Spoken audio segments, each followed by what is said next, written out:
Ito yung makikita mo dito sa Crabtree Lake Park.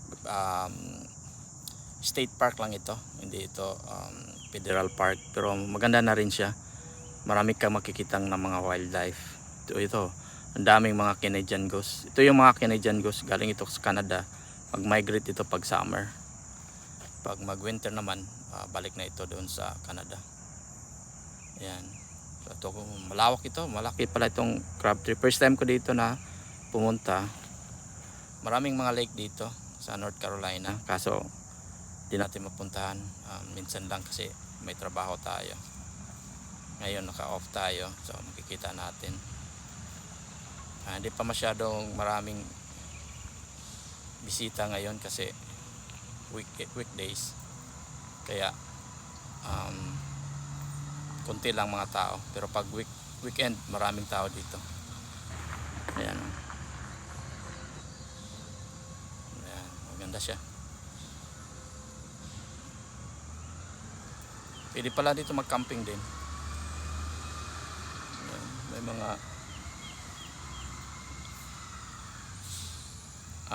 camping site pala dito. So pwede mag-overnight, magkuha ka lang ng permit. So may mga yan, yun yung nag-ingay kanina, kuha ng mga basura. Ayan.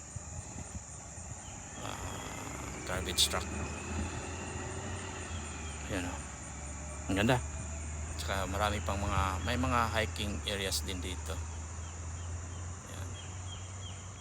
Ito yung daming mga Canadian guest dito, mga gansa. Ito yung mga Canadian guest. Malakas ito lumipad, galing pa ito sa Canada. Usually mag-migrate na, migratory birds dito. Dami yan dito. Ayan, dumadami na yung mga bisita dito. Kanina ako lang dito kanina.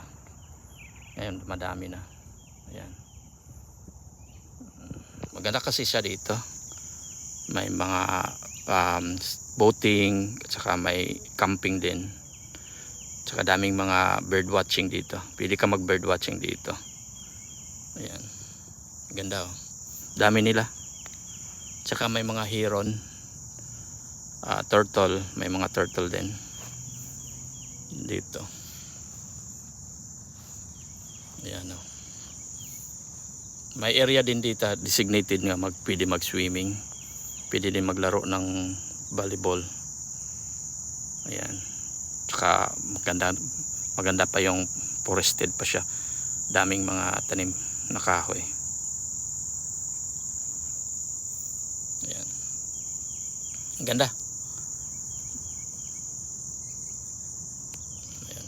Tsaka malapit ito sa airport, dito sa RDU. Ayan. Tingnan natin, oh.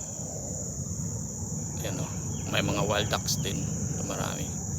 Ayan, aeroplano pa-take off. Ayan. Ito may heron dito, waiting for his catch. Ayan, maraming mga isda dito. Ito yung area, oh, sa malayuan. Ayan, oh. So may boat rental sila. Yan, may mga boats. May bathroom. May tower. Ayan, oh. Mga CR. Tingnan natin kung pwede tayo ito yung bathroom. Ito yung daan. Maganda. Ito yung parking space. Ayan. So forested. Maganda sa tingnan dito. Maganda din. Ayan. Ikot ko kayo. Tsaka dito. Ayan. Tsaka na yung lake. Crabtree Lake. May mga fish pa dito. May mga ibon. Tsaka pwede din mag-fishing pala dito. Ayan. Ganda. Dito na tayo sa pinakamataas na kita nyo kanina na parang siyang lighthouse. So ito yung makita nyo. Ayan. Ito daw yung favorite stop, nap, and share park fix sa mga empleyado. So, yung mga empleyado na walang magawa or break time, dito yun siya mag-standby. So, ito yung whole view ng lake. Yan. Yan yung boat area, boating area. Kaso wala pa kayong nagbo-boating kasi weekdays, Friday ngayon dito. Kaya hindi masyado maraming tao. Pero pag weekend, daming tao dito. Ito. Ganito kalapad yung area dito ng lake. Ayan. Ganda siya tingnan. So open ito ng 8 AM tsaka magsarado sila ng 9 PM. Tsaka pwede ka mag-hiking dito, camping, boating, fishing. May mga fishing sila.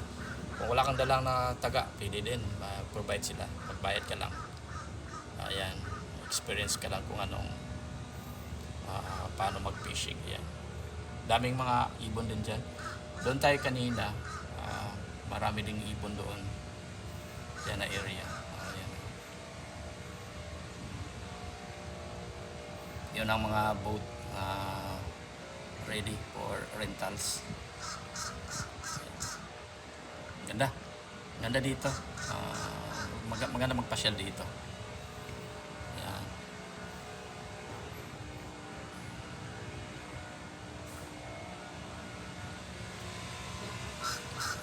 Ganito, maganda dito. May naglilinis dito kaya maingay. Ayan. May mga squirrel dyan, oh. Dito tayo sa taas ng lighthouse. Ayan. So makikita natin dito. Yan na yung downtown Raleigh. Mataas na building. Magandang view. Maingay lang. Kasi may naglilinis. Yan ang boating area.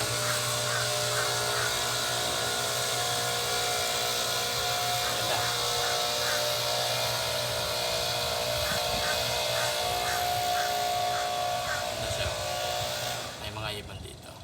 Ayan. Ganito kalawa yung kalapad yung lake. Mayroon lang naglilinis kaya maingay. Pero maganda siya. Ayan, oh. Pwede tayo mag-walking pala dyan. Tingnan natin. Ayan. Maganda siya, oh. May bahay pa daw dyan mo maganda. Saka ibang city na lang yun dyan. Ayan.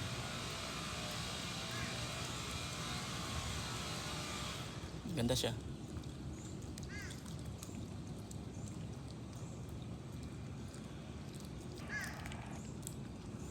Ganito kalapad, oh. Meron din siyang fishing area. Tsaka may boating. Pwede ka mag-rent a boat.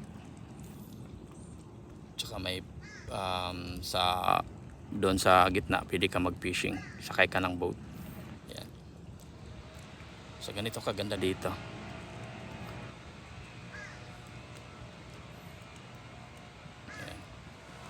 Ganito kalawa yung kalapad yung lake. Mayroon lang naglilinis kaya maingay. Pero maganda siya. Ayan, oh. Pwede tayo mag-walking pala dyan. Tingnan natin. Ayan.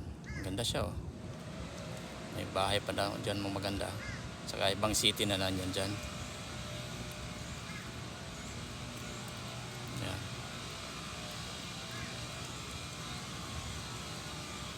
Ganda siya.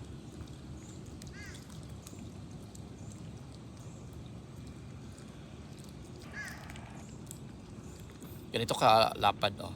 Meron din siyang fishing area. Tsaka may boating.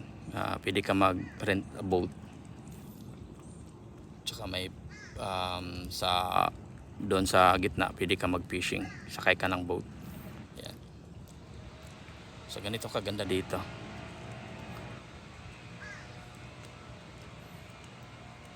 Ayan. Ito yung mga makikita mo na mga birds dito, heron.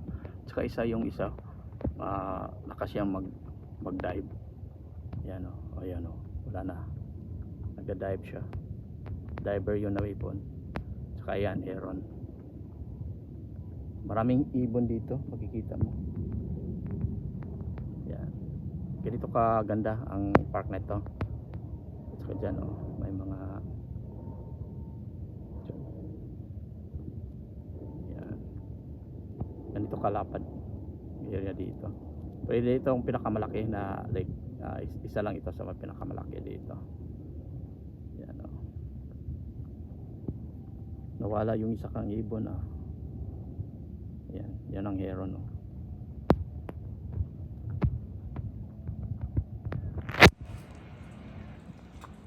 Yan.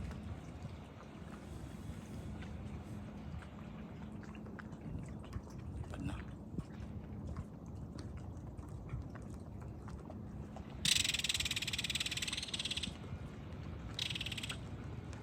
Yun.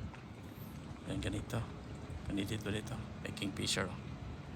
Yan, dami. Ito yung heron kanina. Ayan. Saan kaya yan sa mag-dive? Yan. So mas maganda din siya. Meron siyang mga lakeside walking. Yan, oh. Tsaka yan yung mga magbo-boating, park boat. Iikot ko kayo para makita nyo yung lakeside na pwede mag-walking. Yan. Ibang city na naman dyan, Morrisville yata yan. So ganito kaganda yung area dito.